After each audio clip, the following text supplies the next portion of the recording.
সেই ঢাকা থেকেই লক্ষ্য করছি মেয়েটি আমার দিকে যেন কেমন অদ্ভুত দৃষ্টিতে তাকিয়ে আছে। এখন কুমিল্লা পর্যন্ত চলে এসেছি, মেয়েটির দৃষ্টিতে কোনো পরিবর্তন নেই। একটা সময় মনে করেছিলাম মেয়েটি হয়তো টেরা, কিন্তু বাসের হেল্পার যখন টাকা নিতে আসলো তখন বুঝলাম মেয়েটি সুস্থ।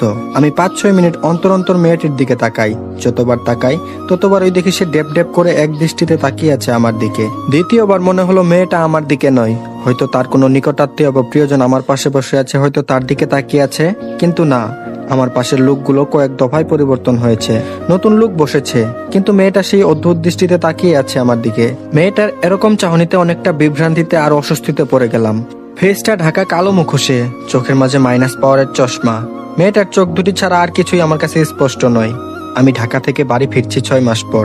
2 দিন পর আমার বিয়ে। অবশ্য বিয়ে ঠিক করা আছে কাজিনের সাথে। বিয়েটা আব্বু আম্মু হুট করে ঠিক করে ফেলেছে, এতে আমার অমত নেই। আমার কথা হচ্ছে, বাবা মায়ের পছন্দের উপরে পৃথিবীতে আর কোনো পছন্দ হতে পারে না। আর আমি সেই রকম ছেলেও না যে প্রেম টেম করে বিয়ে করব। প্রেমের উপর আমি একদম বিশ্বাসী না। বউ আর প্রেমিকা কখনো এক হতে পারে না। বাবা মা খুব শখ করে নাম রেখেছে হিমেল, কিন্তু তারা ভাবেনি তাদের সন্তান হিমেল হওয়ার মতোই কোমল স্বভাবের হবে। মাস্টার ডিগ্রি শেষ করে বর্তমানে রবি সিম কোম্পানিতে ছোটখাটো একটা জব করছি। আমার এই কোমল স্বভাব দেখে কোম্পানিতে আমাকে সিলেক্ট করে, বিকজ এসব কাজে এরকম স্বভাবের মানুষের প্রয়োজন বেশি। রুক্ষ স্বভাবের মানুষ একদম কাজে পারফেক্ট নয়। মেয়েটির দিকে আর না তাকিয়ে জানলা দিয়ে বাইরে তাকিয়ে আছি। মনে চলছে হুলস্থুল তুলপার। কে হতে পারে মেয়েটি? ভাবভঙ্গি দেখে মনে হচ্ছে মেয়েটির সাথে সম্পর্ক কত জনমের, কিন্তু আমার তো নিকট আত্মীয় ছাড়া তেমন কোনো পরিচিত নেই। ও হ্যাঁ, আমার অফিসে তো অনেক মেয়ে আছে, কিন্তু তাদের সাথে এত পরিচিত নয় আমি। তাদের মধ্যে কেউ নই তো? না না, তাদের মাঝে কেউ হলে তো পরিচয় দিত। কুমিল্লা কোটাবাড়ি আসার আগেই একটা গ্যাস পাম্প পড়ে, সেখানে বাস থামালো। দীর্ঘ জার্নির পরে একটু সময় দিল সবাইকে ঘোরাফেরার জন্য। আমার শরীরটাও কেমন জমে গেছে, অঙ্গ প্রত্যঙ্গ একটার সাথে আরেকটা খাপ খেয়ে বসে গেছে। শরীরটা মোচড় দিয়ে উঠতেই অনেকগুলো মটকা ফুটলো। জায়গা থেকে হেলতে দুলতে বাস থেকে নামলাম। পাশে একটা কফি হাউস আছে, আমি এর আগে অনেকবার এখানে থেমেছি, তাই জায়গাটা আমার বেশ পরিচিত। শেষবার যখন 6 মাস আগে ঢাকা যাওয়ার পথে এখানে থামিয়েছিল, তখনের সময়টা আমার আজও মনে আছে। মনে হয় মৃত্যু অব্দি মনে থাকবে। সেদিন ইচ্ছে মতো হেসেছিলাম ছেলেটার বোকামি দেখে। সেদিন বাস যখন এখানে থামলো, যে যার মতো নেমে পড়লো। একটা 27-28 বছরের যুবক আমার পাশের সিটেই বসে এসেছিল সারাটা পথ। লোকটার কথাবার্তায় মনে হয়েছিল অর্ধ উন্মাদ। পুরোটা পথ একটা মেয়ের সাথে বকবক করতে করতে এসেছে। মনে মনে ভাবলাম, ওনার মতো কিছু পাগল যে কোনো সিমের গ্রাহক হলে বছর শেষে আমাদের বেতন ভাতা একটু বৃদ্ধি পেত। যাই হোক, লোকটাও তখন আমার সাথে নামলো। এই কফি হাউসে ওনার সাথে পুরো 15 মিনিট বসেছিলাম। ভদ্রলোকের মোবাইল আর কান থেকে নামছে না, কফি খাচ্ছে আর কথা বলছে। যাই হোক, 15 মিনিট পর হেল্পার ডাকলো গাড়িতে গিয়ে বসার জন্য। আমি গিয়ে বসলাম আমার সিটে। একটু পর লোকটা হন্তদন্ত করে এসে সিটের আশেপাশে একটু তাকিয়ে হই হুল্লোড় শুরু করলো। আমার ব্যাগ, এই আমার ব্যাগ কই? আমি তো বোকা বনে গেলাম লোকটার কথা শুনে। এদিকে ড্রাইভারও বাস ছেড়ে দিল, কিন্তু লোকটার হইচই দ্বিগুণ হয়ে গেল।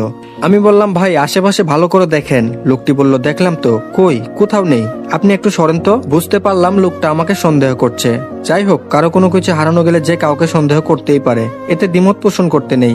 লোকটা চিত হয়ে কাত হয়ে সবটা জায়গা পরীক্ষা করলো, কিন্তু কোথাও তার ব্যাগের অস্তিত্ব নেই। ওনার চিল্লাচিল্লি শুনে হেল্পার সহ বেশ কয়েকজন এগিয়ে আসলো। হেল্পার বলল, কি হয়েছে ভাই? লোকটি বলল, কি আর হবে ভাই, এই দেশটার এত অধপতন হয়েছে তা আর বলার অপেক্ষা রাখে না। 10-15 মিনিটের জন্য একটা ব্যাগ এক জায়গায় নিরাপদ না। পাশে থাকা একটা মুরব্বী বলল, ভালো করে সব জায়গায় দেখেছো? লোকটি বলল, ভালো করেই তো দেখেছি, চুরি হলে কি আর বাসে থাকবে? মুরব্বী বলল, আচ্ছা, এখানে আমাদের বাসের সবাই ছিল, বাইরের লোক ছিল না। তোমার যদি সন্দেহ থাকে তাহলে পুরো বাসটা চেক করতে পারো। মুরব্বীর কথা লোকটির মনে ধরলো। সে বাস থামিয়ে একেবারে বাসের সব জায়গা পরীক্ষা করলো, এবং কি ছাদসহ বাসের নিচে আসবাবপত্র রাখার জায়গাটিতেও। তারপর আশেপাশে থাকা আরেকজন বলল, খেয়াল করে দেখেন তো গ্যাস পাম্পে ফেলে এসেছেন কিনা। লোকটি বলল, তাই তো। সবার সিদ্ধান্ত, আবার ড্রাইভার গাড়ি ব্যাক করে গ্যাস পাম্পের দিকে ছুটলো। লোকটিকে বললাম, আপনার কাঁধে কি ভাই? লোকটি তড়িৎ গতিতে কাঁধে তাকিয়ে মুচকি হেসে বলল, হাই হাই, ব্যাগ তো আমার কাঁধে। আমি লক্ষ্য করলাম পাশে থাকা লোকজন হাতের অংশে শার্টের কালার ভাঁজ করছে। সবাই ধীর পায়ে এগিয়ে আসছে লোকটির দিকে। সবার চোখের দৃষ্টি পড়তে অসুবিধে হলো না। সবার মনে একটাই চিন্তা, কে আগে ঘুষি দিবে। যাই হোক, ড্রাইভার বাস থামিয়ে লোকটির কাছে আসলো। ড্রাইভার বলল, গাড়ি থেকে নাম। লোকটি বলল, কেন? ড্রাইভার বলল, কথা বলবি না, সোজা গাড়ি থেকে নাম। লোকটি বলল, আমি গাড়ি থেকে নামবো কেন? টাকা দিয়ে টিকিট কেটেছি। পাশে থাকা আরেকটি বলিষ্ঠ দেহের লোক বলল, কথা কইবি আর থাপ্পড় দিয়ে কানপট্টি গরম করে এলাম। কি বললো হুনস নাই? গাড়ি থেকে নাম। ছেলেটা বুঝতে পারলো এখানে তার পক্ষ নেওয়ার মতো কেউ নেই, এবং আমিও নই। যে পরিমাণ হ্যারাসমেন্ট করেছে তা বলার অপেক্ষা রাখে না। লোকটি যখন নেমে যাচ্ছিল তখন পিছন থেকে আরেকটি লোক তাকে ডাক দিল, এদিকে আসো। লোকটি রিটার্ন তার কাছে আসলো। সবাই মিলে তার কাঁধের ব্যাগটি তার থেকে ছিনিয়ে নিল। সবার মনে কৌতূহল, কি আছে এই ব্যাগের ভিতরে? ব্যাগের চেন খুলে সবাই সবার দিকে তাকাতে আরম্ভ করলো। একটা মিডিয়াম আকারের পুতুল আর তার এক সিট প্যান্ট শার্ট, সবার রাগটা বেড়ে আরো দ্বিগুণ হয়ে গেল। আমি হেসে ফেললাম। তারপর লোকটিকে বললাম, পুতুল কি মেয়ের জন্য নাকি ছোট বোনের জন্য? লোকটি আমতা আমতা করে বলল, গার্লফ্রেন্ডের জন্য। এতক্ষণ স্মৃতির আড়ালে একটা জিনিস মনেই নেই, কেউ একজন আমাকে আড়াল থেকে দেখছে। নজর গেল 30 মিটার দূরে সেই ফাঁকা বেঞ্চের পাশে। মেয়েটা এবার আমার দিকে মাঝে মধ্যে আর চোখে তাকাচ্ছে। মনে মনে ভাবলাম, গোয়েন্দা সংস্থার কেউ নাকি? গোয়েন্দার লোক হলে তো এভাবে ফলো করতো না। আমার মনে হয় হয়তো মেয়েটা বিপদে পড়ছে, আমার কাছে কোনো সাহায্য চাইছে, কিন্তু মুখ ফুটে বলতে পারছে না। এখন আমি কি স্বেচ্ছায় এগিয়ে যাব মেয়েটার কাছে? না, এই শহরে 2 পায়ের জাতির উপকার করতে নেই। কখন আবার কোন ঝামেলায় আমাকে ফেলে দিয়ে কেটে পড়ে কে জানে। মানবতার প্রতিমূল্য জিব্রাইল ফেরেশতা সেই কবেই পৃথিবী থেকে বিদায় নিয়ে গেছে। আর কিছু জিনিস বাকি আছে নেওয়ার মতো, সেগুলো নিতে পারলে কিয়ামত সন্নিকটে। শুধু শুধু বিপদে পড়তে চাই না, যেভাবে আছি সেভাবেই ভালো। 2 দিন পর বিয়ে, এখন একটু গুনে বেঁচে চলার সময়, বিপদ ঘাড়ে ডেকে আনার সময় না। হেল্পার ডাক দিল বাসে উঠতে, শরীরটাকে ঝাঁকি দিয়ে বাসের হাঁটা ধরলাম। মেয়েটাও পিছন পিছন আসছে। একই বিপদে পড়লাম খুদা, ছায়ার মতো কাকে সঙ্গী করলে? কুমিল্লা টু চট্টগ্রাম পৌঁছাতে রাত 12টা বেজে গেল। রাত বেশি হওয়াতে চোখ দুটো লেগে এসেছিল। হেল্পার আমাকে ডেকে তুললো। হঠাৎ মনে হলো সেই মেয়েটির কথা। চোখ কচলাতে কচলাতে বাসের বাকি অংশের দিকে তাকালাম। পুরো বাসটা শূন্য, আমি আর হেল্পার বাদে কেউ নেই, ড্রাইভারও নেই। বুঝলাম বাস স্টেশনে পৌঁছেছে। তবে প্রাণ ভরে একটা নিঃশ্বাস নিলাম। যাক, আপদ তাহলে বিদায় হলো। ব্যাগটা হাতে নিয়ে বাস থেকে নামলাম। রিক্সার জন্য দাঁড়িয়ে আছি। হঠাৎ লক্ষ্য করলাম ল্যাম্পপোস্টের পিলারটার সাথে সেই মেয়েটি দাঁড়িয়ে আছে অন্যমনস্ক হয়ে, কাঁধে একটা স্কুল ব্যাগ। মনের ভিতর তীব্র বাসনা জাগলো মেয়েটির সাথে কথা বলার। পরক্ষণেই ভাবলাম, সে হয়তো তার কোনো পরিচিতের জন্য অপেক্ষা করছে। আমি খামাখা আগ বাড়িয়ে কথা বলতে কেন যাব? আর রিক্সা না ডেকে 2 মিনিট মেয়েটির ভাবভঙ্গি লক্ষ্য করলাম। হঠাৎ মেয়েটির চোখ আমাকে বাঁধলো। মনে হয় এতক্ষণ লক্ষ্য করিনি। আমাকে দেখে সে আগের দৃষ্টিভঙ্গি প্রকাশ করলো। ডেপ ডেপ করে তাকিয়ে আছে। যেহেতু বাড়ি বেশি দূরে নয় এখান থেকে, তাই সিদ্ধান্ত নিলাম হেঁটে যাব, দেখবো মেয়েটি পিছনে কিনা। যেই ভাবা সেই কাজ। ব্যাগটা হাতে নিয়ে হাঁটা ধরলাম। একটু একটু পিছন দিকে তাকাচ্ছি। মেয়েটাও প্রস্তুতি নিচ্ছে হাঁটার। স্টেশন ছেড়ে একটু ফাঁকা জায়গায় এসে থামলাম। মেয়েটি 15 থেকে 20 হাত দূরে অবস্থান করছে। এখন কিছু না বললেই নয়, যদি বাড়ি পর্যন্ত যাই তাহলে সর্বনাশ। আব্বু আম্মু বাড়ি থেকে বের করে দিবে। মেয়েটার যা মতিগতি তা দেখে স্পষ্ট সে আমার বাড়ি পর্যন্তই যাবে। আমি দাঁড়ানোর সাথে সাথে মেয়েটাও অন্যদিকে হয়ে দাঁড়িয়ে গেল। এবার মনের মাঝে অনেক কিছুই ফিল হতে লাগলো। যত সব উদ্ভট ভাবনা এসে করা নাড়ছে। জীবনে তো কোনো মেয়ের সাথে আগ বাড়িয়ে কথা বলিনি, তাই অনেকটা ইতস্তত বোধ করছি। নিজেকে শক্ত করলাম। হাঁটি হাঁটি পা পা করে মেয়েটার কাছে গেলাম। মেয়েটার থেকে একটু দূরে দাঁড়ালাম। এত দূর থেকে মেয়েটার শরীর অদ্ভুত এক সুগন্ধ অনুভব করলাম। অতীতে এরকম সুগন্ধ আমার নাকে প্রবেশ করেনি। আমি চলে গেলাম এক অদ্ভুত ঘরের ভিতর। যাই হোক, হকচকিয়ে উঠে নিজের শরীরটা ঝাড়া দিলাম। এগুলো শুধু মনের দুর্বলতা, পুরুষের মন গলানোর জন্য। এত সহজে আমি গলছি না, এখন মান সম্মানের ব্যাপার। আর একটু এগুলোই বাড়ির আঙ্গিনায় এসে পড়বো। তখন যদি কেউ দেখে তাহলে অবস্থা শোচনীয়। হালকা কাশি দিয়ে মেয়েটিকে বললাম, সমস্যা কি? মেয়েটির পক্ষ থেকে কোনো সারা শব্দ নেই।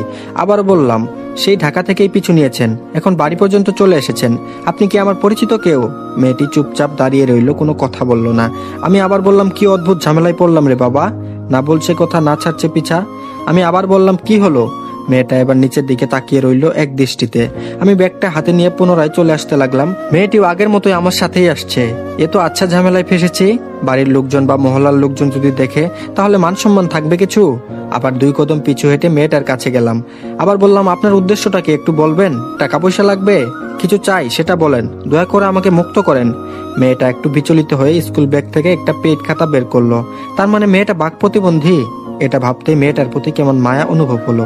তবে মেয়েটা খাতায় যা লিখলো তাতে আমার মাথা নষ্ট হওয়ার জোগাড়। মেয়েটা আধো আলোতে কি যেন লিখে পেজটি আমার হাতে দিল। আমি মোবাইলে ফ্ল্যাশ চালিয়ে দেখলাম শব্দগুলো হিন্দিতে লেখা। আমি কিছুই বুঝতে পারলাম না। হাই হাই, এই মেয়ে ইন্ডিয়ান। আশ্চর্যের চরম পর্যায়ে পৌঁছে গেলাম মেয়েটার দিকে তাকিয়ে। সে তো ভিন্ন দেশি, কিভাবে আসলো এখানে? আবার বলতে পারে না কথা, কিন্তু লিখতে পারে। এই লিখতে পারার মূল্য যে 4 আনা, যেখানে আমি এই শব্দের সাথে অপরিচিত। তবে মুখের বচন হলে ভিন্ন বিষয়। কেননা আমি মানুষটা সহজ সরল হলেও বিনোদনের টানে প্রায়ই হিন্দি এবং বাংলা মুভি দেখি। 1 দিন 2 দিন এমন করতে করতে 1 যুগ ধরে হিন্দি ভাষাটা মনের মাঝে রপ্ত করেছি। কথায় আছে না, করতে করতে কর্তা, বাড়তে বাড়তে বার্তা। এটা অবশ্য কুমিল্লার আঞ্চলিক প্রবাদ। সেই প্রবাদের সূত্র ধরেই হিন্দি ভাষাটা মনের মাঝে রপ্ত করা। যাই হোক, মেয়েটির থেকে দৃষ্টি ফেরালাম। কি করতে পারি সেটা ভেবেই কুল পাচ্ছি না। এত রাতে একটা মেয়েকে এভাবে ফেলে যাব, সেটা আমার বিবেকে সায় দিবে না আগে থেকেই জানি। স্রষ্টার সৃষ্টির প্রতি অগাধ মায়া সেই শৈশব থেকেই, হোক সেটা মানুষ আর বন্য জীবজন্তু। বিপদ ডেকে কাঁধেও নিতে চাচ্ছি না, আবার ফেলে রেখেও যেতে পারছি না। বড্ড মায়া জন্মায় মেয়েটার ডেপ ডেপ করে তাকানোর দিকে নজর দিলে। এখন যা সিদ্ধান্ত নিব তাই মনের বিরুদ্ধে যাবে। মন তো আমার নাছর বান্দা, একবার চাচ্ছে বাড়ি নিয়ে যাই, আরেকবার মনে হচ্ছে বাড়িতে নিলে পরে কোনো এলাহি কাণ্ড বাঁধে। আমার কাছে সবসময় মানবতার জয় হয়েছে, এতে আমি যতই বিপদে পড়ি না কেন প্রথমে সিদ্ধান্তহীনতায় ভুগি, তারপর অতি দরদী হয়ে মানবতার সঙ্গে পাল্লা দেই। মনুষ্যত্ব এখনো বেঁচে আছে বলেই পৃথিবী আজও এত সুন্দর। আমার নীরবতা দেখে মেয়েটি বিচলিত না হয়ে আমার সিদ্ধান্ত জানার অপেক্ষা করছে, আমার চোখে মুখে পানে তাকিয়ে, ঠিক যেন চাতক পাখির মতো। নিজের ভিতর রপ্ত করা ভাষাটা কারোর সাথে বলা হয়নি, আজ হয়তো একজন সঙ্গী পেলাম। হতাশ মনে বললাম, মেরা সাথ কিউ আয়া। সে মাথা নিচু করে দাঁড়িয়ে আছে, কিছু বলে না। তারপর বললাম, বাত নেহি কার সাকতে। মেয়েটা মাথা নেড়ে হ্যাঁ সম্মতি জানালো।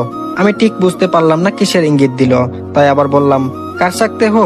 মেয়েটা মাথা নেড়ে হ্যাঁ সম্মতি জানালো। হাই রে হাই, কি বলে মেয়ে, কথা বলতে পারে কিন্তু বলছে না কেন? নিশ্চয়ই কোনো কারণ আছে, কেননা একটা মানুষ এমন অবস্থায় ছাদে চাইবে না চুপ করে থাকতে। আমি বিস্মিত হওয়ার মধ্য দিয়ে আবারও বললাম, তো বলতো নেহি কিউ। মেয়েটা হন্তদন্ত করে ব্যাগ থেকে একটা চিঠির মতো কিছু বের করলো। ভাবলাম হিন্দিতে লেখা হবে, কিন্তু না। আমার ভাবনা চিন্তার বিপরীত হলো, লেখাটা বাংলায় লেখা, তবে বেশি নয়। আমি মোবাইলের ফ্ল্যাশ লাইটটা চিঠি বরাবর করে পড়তে আরম্ভ করলাম। আসসালামু আলাইকুম, ভালোবাসা নেবেন শ্রদ্ধেয় মহোদয়। এই মেয়েটি ইন্ডিয়ান, এখানে কিভাবে এসেছে বলতে পারছি না। মেয়েটার সাথে বেইলি রোডে দেখা হয়। সকালে কাজে যাওয়ার সময় লক্ষ্য করেছিলাম মেয়েটি কিছু পরিত্যক্ত বিদ্যুতের খুঁটির মাঝে বসে আছে। বিকেলে ফেরার পথেও দেখলাম সে এখানেই বসে আছে। মেয়েটার প্রতি মায়া জন্মালো। আগ বাড়িয়ে কথা বলতে গেলাম, কিন্তু মেয়েটা যে বাক প্রতিবন্ধী সেটা জানতাম না। সে খাতার পৃষ্ঠায় হিন্দিতে কি যেন লেখে। আমি আবার এসব বুঝি না, লেখা তো দূরের কথা। তারপরেও মেয়েটিকে সাথে নিয়ে যেতাম, কিন্তু এমন একটা যুবতী মেয়ে সাথে নিয়ে যাওয়াটাও সমাজ ভালোভাবে নিবে না। তার উপর থাকি আমি মেসে, তাই মেয়েটাকে হোটেল থেকে কিছু খাবার খাইয়ে কিছু টাকা দিয়ে দিলাম। আর হ্যাঁ, আপনাকে দেখে সহজ সরল মনে হলো, তাই আপনাকে ফলো করতে বলি। বলুন তো আজকাল কাকে বিশ্বাস করি? আশা করি বিশ্বাসের অমর্যাদা করবেন না। দায়িত্ব নিতে না পারলে আপনিও কোনো হৃদয়বান ব্যক্তির সন্ধানে মেয়েটিকে স্থানান্তর করুন। ধৈর্য সহকারে চিঠিটা পড়ার জন্য ধন্যবাদ। চিঠিটা পড়ে আরো হতাশ হলাম, এখানে তো কিছুই উল্লেখ নেই। হতাশ মনে বললাম, ইংরেজি মালুম? সে ঘাড় নেড়ে না জানালো। আরো হতাশা মনের মাঝে তৈরি হলো। এখন কিভাবে কি করি? কয়েক মুহূর্তের মাথায় প্রশ্ন কতগুলো তৈরি হলো। কথা বলতে পারে কিন্তু বলতে পারছে না, এটা আবার কোন ধরনের সমস্যা ঠিক বুঝতে পারছি না। সকালে খুঁজে দেখতে হবে এই সমস্যার মানে। তবে সকাল হতে হতে যে আমার অবস্থা আর পরিস্থিতি এক থাকবে না সেটা ভালোই বুঝতে পারছি। তারপর বললাম, আজাও মেরে সাথ। আমার এই বাক্যটি মনে হয় মেয়েটির অ্যাকসেপ্ট করতে কষ্ট হয়েছে। চোখের চশমাটা খুলে ডান হাত দিয়ে চোখের পানি মুছলো। আমি মেয়েটির চোখের পানির দিকে লক্ষ্য করব কি চাই? দূরে ল্যাম্পপোস্টের আধো আলোতে মেয়েটির চোখের দিকে তাকিয়ে আমার রীতিমতো বেতাল অবস্থা। ইচ্ছে করছিল মেয়েটার চোখের দিকে মোবাইলের আলোটা ধরি, তাতে করে যদি সেই আঁখিগুলো মন ভরে দেখতে পারি। একটা নারীর সৌন্দর্যের প্রধান বাহন হচ্ছে চোখ। যে নারীর চোখ যত সুন্দর, সে নারী দেখতে তত মায়াবী। যাই হোক, পরক্ষণে নিজের দৃষ্টি আবার ফিরিয়ে নিলাম। 2 দিন পর আমার বিয়ে। অন্য নারী রূপে মশগুল না হওয়াই ভালো। আর বিধাতা মেয়েটিকে আমার কাছে পাঠিয়েছেন, চাইলে অন্য কারো কাছেও পাঠাতে পারতেন। সো যতটা সম্ভব নিজেকে একটু হেফাজতে রাখতে হবে, কেননা একটা নারীর রূপ আর সৌন্দর্যই পারে একটা নৈতিক পুরুষের মনে অনৈতিক ভাবনা চিন্তা প্রবেশ করাতে। সবার দৃষ্টিভঙ্গি যে এক সেটা বলবো না, তবে সময় মতো নিজেকে সেই রূপ থেকে কাটিয়ে তুলতে না পারলে পরবর্তীতে নারীর সেই রূপে আপনার অনুভূতি জড়াবেই। আর 4-5 মিনিট হাঁটলেই আমার বাড়ি চলে আসবো। মেয়েটি আমার থেকে 2-3 হাত দূরত্ব মেনটেন করে হেঁটে চলেছে আমার সাথে। এখানে একটা জিনিস বেশ ভালোই আমার মস্তিষ্কে আনাগোনা করছে, সেটা হলো বিশ্বাস শব্দটা আজও পৃথিবীতে বিদ্যমান। মেয়েটা কোনো চিন্তা ভাবনা না করেই আমাকে বিশ্বাস করেছে। আমার দেশের কয়টা ছেলেকে আপনি বিশ্বাস করতে পারবেন? হ্যাঁ, 99% ছেলেকেই বিশ্বাস করতে পারবেন। আর বাকি 1%-এর জন্যই দেশে এত ধর্ষণ হচ্ছে। আমি চাইলে সুযোগ নিতে পারতাম, কিন্তু আমাকে ভাবতে হবে মেয়েটা অসহায়। সে আমাকে অন্ধের মতো বিশ্বাস করছে। এখন যদি আমি সেই বিশ্বাসের সুযোগ নেই, তাহলে আমার আর পশুদের মধ্যে পার্থক্যটা কোথায়? নিজেদের ভেতর দায়িত্ববোধ থাকলে দেশে এত ধর্ষণ হতো না। তবে চিন্তার বিষয়, সেই দায়িত্ববোধটা নিজের ভেতর আমি কতক্ষণ ধরে রাখতে পারবো? যেই চোখ দেখেছি, ধাক্কা তো একটা খেয়েছি, অন্যকে বলে কি লাভ? সারা বাড়িতে নিস্তব্ধতা, সবাই ঘুমিয়ে পড়েছে। আম্মুকে ডাক দিলাম কয়েকটা। আম্মু এসে দরজা খুলে দিল। ঘুম ঘুম চোখে আম্মু বলল, কেমন আছিস? আমি বললাম, ভালো আছি, তুমি কেমন আছো? আম্মু বলল, ভালো আছি, ভিতরে আয়। আমি বললাম, আম্মু। আম্মু বলল, কি? আমি বললাম, আরেকজন আছে সঙ্গী। আম্মু বলল, তোর বন্ধু বান্ধব এসেছে? আমি একটু সরে দাঁড়ালাম। আম্মু তো মেয়েটিকে দেখেই ভ্রুকুচকে আমার দিকে 1 মিনিট ধরে তাকালো, তারপর আবার ঘরের ভিতর প্রবেশ করলো। মনে হয় আব্বুকে ডাকতে গেছে। হ্যাঁ, ঠিক তাই হলো। একটু পর আব্বু আর আম্মু আসলো। যদিও অপরাধী না, তবুও ভয়টা বেড়ে যাচ্ছে। আব্বু বলল তুই বিয়ে করেছিস? আমি বললাম আরে আরে আব্বু। আব্বু বলল থাক আর বলতে হবে না, তুই তো আর ছোট নেই যে তোর গায়ে হাত তুলবো। তারপর বললাম কি বলছো এসব? আব্বু বলল মেয়েটাকে নিয়ে ভিতরে আসো। যাক, পরিস্থিতি যতটা ভয়ঙ্কর মনে করেছিলাম ততটা ভয়ঙ্কর হয়নি। প্রবাদেই তো আছে, যত বড় সাজাটা তত বড় তুফানটা হয় না। আমি ড্রেস চেঞ্জ করে গোসল করার উদ্দেশ্যে ওয়াশরুমের দিকে পা বাড়ালাম। আমার দুই বোন রীতিমতো জেগে আছে। আব্বু আম্মু জেরা থেকে বাঁচলেও ওদের হাত থেকে বাঁচার কোনো সুযোগ নেই। এখানে আরেকটা জিনিস হলো, আমার দুই বোন যমজ, এসএসসি পরীক্ষা দিবে এবছর। দুজনের নাম হিয়া আর দিয়া। আমি নিজেই মাঝে মাঝে কনফিউশন হয়ে যাই কোনটাকে। আমার পক্ষ থেকে করা নিষেধ, দুজনে কখনো একই ডিজাইনের ড্রেস কেনা যাবে না, কিন্তু আমার কথায় এক আনা মূল্যও নেই দুই বোনের কাছে। খাবার টেবিলে এসে হার্ট অ্যাটাক হবার জোগাড়। বড় বড় নিঃশ্বাস নিতে লাগলাম। এই মেয়ে তখন আমার সাথে এসেছে। ও মাই গড, এটা তো মেয়ে নয়, নিশ্চয়ই পরী। এছাড়া কোনো কিছুই মনে হচ্ছে না। একটা নারী কতটা রূপবতী হতে পারে এই মেয়েকে না দেখলে বোঝার উপায় নেই। এই মেয়ে কিভাবে নিজের দেশ ছেড়ে আমার দেশে এসে প্রধ্বস্ত হয়? ওর বাবা মা কে, কোথায় থাকে, কিভাবে এই দেশে এসে এই পরিস্থিতিতে পড়েছে জানার বেশ কৌতূহল মনের মাঝে তৈরি হলো।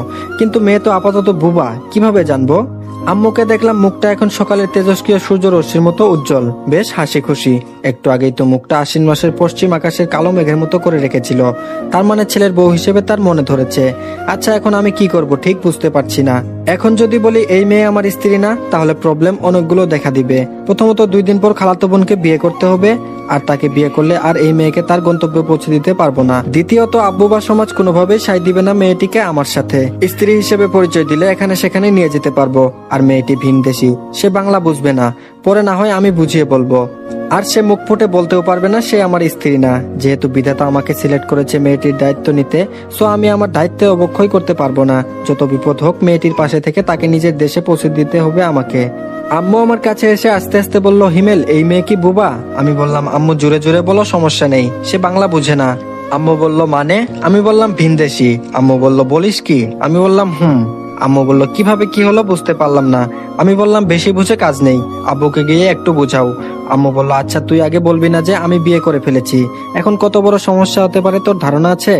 আমি বললাম পৃথিবীতে সমস্যা বলতে কোনো শব্দ নেই, সব আমাদের মনের ভয় আর সঠিক ভাবনা চিন্তার অভাব। আম্মু বলল বড় বড় লেকচার না দিয়ে মেয়েটিকে বল তার ভাত লাগবে কিনা। আমি বললাম আশ্চর্য, এখানে জিজ্ঞেস করার কি আছে? দেখছো না আর পেটে কত খিদে লেগেছে, আরো ভাত দাও। ভাত খেয়ে রুমে যেতেই দেখলাম হিয়া আর দিয়া দুজন দুই দরজার চৌকাঠে হেলান দিয়ে দাঁড়িয়ে আছে। আমি বললাম কেমন আছিস তোরা? তারা চুপচাপ। আমি বললাম কি হলো? হিয়া বলল দিয়া ওনাকে বল আমাদের পেমেন্ট দিয়ে সামনে থেকে সরে যেতে। আমি বললাম মা কিসের পেমেন্ট? দিয়া বলল বস্তির রুমটা গুছিয়ে দেওয়ার টাকা। আমি বললাম ওহ আচ্ছা ওয়েট করো, 10 টাকা মনে হয় ভাঙতি আছে। হিয়া বলল দিয়া ওনাকে বলে দাও 1000 টাকা। আমি বললাম এটা রীতিমতো ডাকাতি। হিয়া বলল মনে করো সেটাই, তা না হলে বউ নিয়ে রুমে যেতে দিব না। যাক বাবা, বিয়ে না করেই জরিমানা, কিছু করার নেই, দিতে হবেই, সেটা কম্বলচারী। চোখ ভর্তি ঘুম। রাত প্রায় 2টার মতো বেজে যাচ্ছে। আমি হাই তুলতে তুলতে বিছানায় গা এলিয়ে দিলাম। হঠাৎ মনে হলো আজকে আমি একা নই, একজন অনাকাঙ্ক্ষিত অতিথি আছে। আমার ভাবনা চিন্তার মধ্য দিয়ে মেয়েটা রুমে আসলো। চেহারার একটু রাগে দৃষ্টি লক্ষণীয়, বুঝতে বাকি নেই কেন।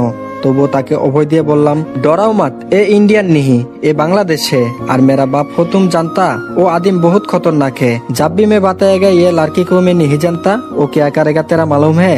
मेरा मुंडी এসে পাকড়াएगा और घर से निकाल देगा। মেয়েটা একটু নরম হলো আমার কথাই, বুঝতে পারলো আমি পরিস্থিতির শিকার হয়ে তাকে বউ বানাতে বাধ্য হয়েছি। আমি বিছানা থেকে একটা বালিশ নিলাম, কুল বালিশটাও নিলাম। এটাই ব্যাচেলর জীবনের সঙ্গী ভেবেছিলাম, তাকে মুক্তি দিব, কিন্তু তা আর হলো না। থাক, কুল বালিশটা নিব না, এটা আজকে মেয়েটার দিকে দেই, শত হলেও অতিথি। ফ্লোরে শুয়ে পড়লাম। ঘুমানোর আগে আবার বললাম আচ্ছা তুমহারা নাম কেয়া হে? তারপর আবার মনে মনে বললাম ওহ তোমায় বলে কি লাভ, নাম শোনার মতো পরিস্থিতি তো নাই। তারপর বললাম আচ্ছা শোনো, আজকে तुम्हारा नाम है পরি। मैं जाबी परी बताएगा, समझ लेना तुमके मैं बोल रहा हूँ। মেয়েটা ঘাড় নেড়ে সম্মতি জানালো। চোখ দুটো বন্ধ করে ভাবছি, মেয়েটার আজও আমার প্রতি অগাধ বিশ্বাস। কে এই মেয়ে, কি তার পরিচয়, কিভাবে আসলো, এগুলো ভাবতে ভাবতে ঘুমিয়ে পড়লাম। ঘুম ভাঙার 2-3 মিনিট আগে অনেক মানুষ সজাগ হয়, হ্যাঁ এটাও সম্ভব। আমার ঘুম ভাঙার 2-3 মিনিট আগে আমার ঘুম শেষ হয়ে যেভাবে আছি সেই পরিস্থিতিটা নিয়ে ভাবি। তারপর আমার ঘুম আস্তে আস্তে স্পষ্ট হয়ে ভাঙে। আজকেও তার ব্যতিক্রম না। ঘুম ভাঙার পূর্ব মুহূর্তে অনুভব করলাম নরম কি যেন জড়িয়ে ধরে ঘুমিয়ে আছি।